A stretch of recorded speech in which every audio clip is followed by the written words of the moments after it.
Michael Jackson belonged to black people, and that black people understood Michael Jackson in a way that maybe whites didn't. And the studies show it. Pew poll shows that 8 out of 10 African Americans were following this closely. There are other polls that show 2 out of 3 African Americans were following this very closely. How do you respond to that? Well, black people understand me.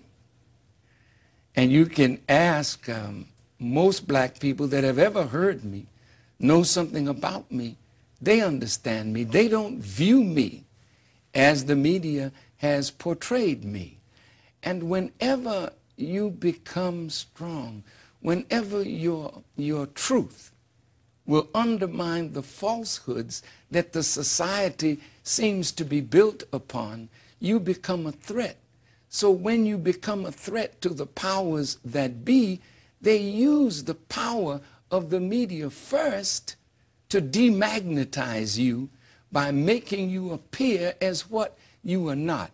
And after they take you away from the magnetic appeal that you have with the people, then you are either assassinated or you're made poor and raggedy. So when you get back to your people, you have no drawing power and you have no money.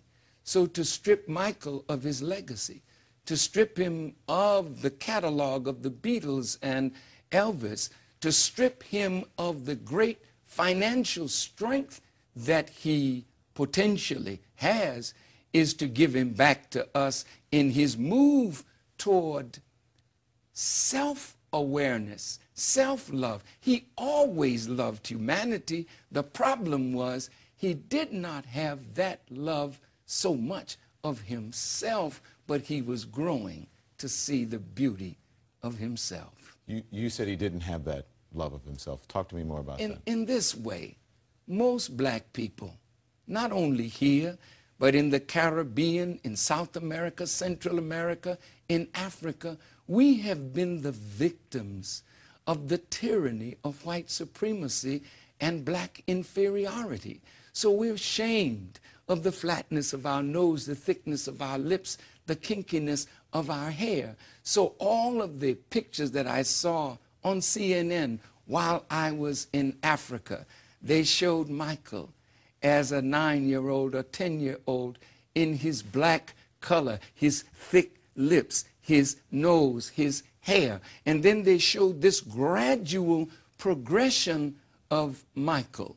And the message, you don't have to say it, the message was that when he was young, somebody told him he wasn't beautiful, and he wanted, when you have money, like most rich people in Hollywood or entertainers, movie actresses, business people who don't like their nose or their lips or their breasts or their behind or whatever they want to improve on, money makes them able to do that.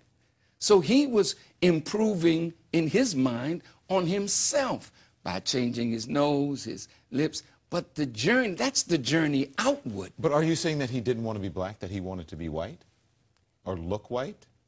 Well, the evidence is there. That's the evidence of the outward journey. But the inward journey, that's the most beautiful journey of all. He was journeying toward himself, and he's journeying toward the unification of all human beings with mutual respect. So when he made that song, it doesn't matter if you're black or white, because the outside lost its meaning. The real meaning is not the color of your skin, it's the spirit that energizes you and moves you to action. That's the real person. And that's why Jesus said, as a man thinketh in his heart, so is he. What was your relationship to the Jackson family? Michael Jackson, Jermaine Jackson. Well, I don't know the Jackson family as well as my children. My children grew up with the Jackson family. My children adored the Jackson family. They were my son, Mustafa, my son, Joshua, my daughter. They were involved in many ways with the Jacksons. I met Michael several years ago, and I loved him long before I met him, but after meeting him, such a gentle spirit, such a beautiful human being.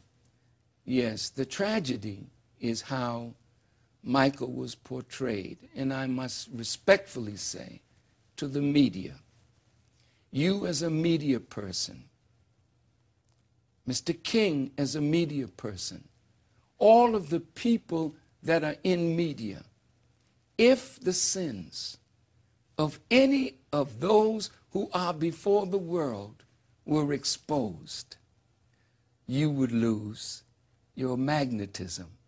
My mother said, you don't have to lie about anybody because the truth about everybody is bad enough.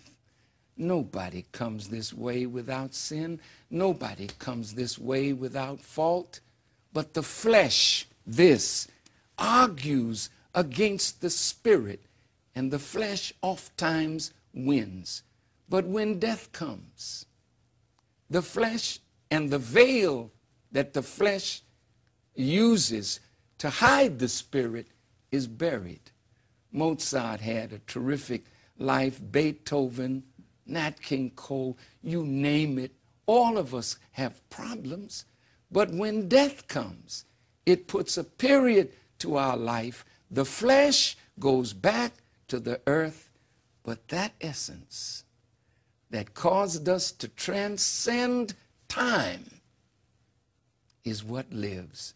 Michael lives. Michael Jackson's children, young. You heard his daughter Paris at the memorial service speak out about her father. What would you say to them? Any advice? God, I thought her words were so touching, because in the little that she said, and the way she said it, and the way the family formed around her and around each other, told such a beautiful story. Because now we can see the humanity of Michael. He loved his children. He was a wonderful father.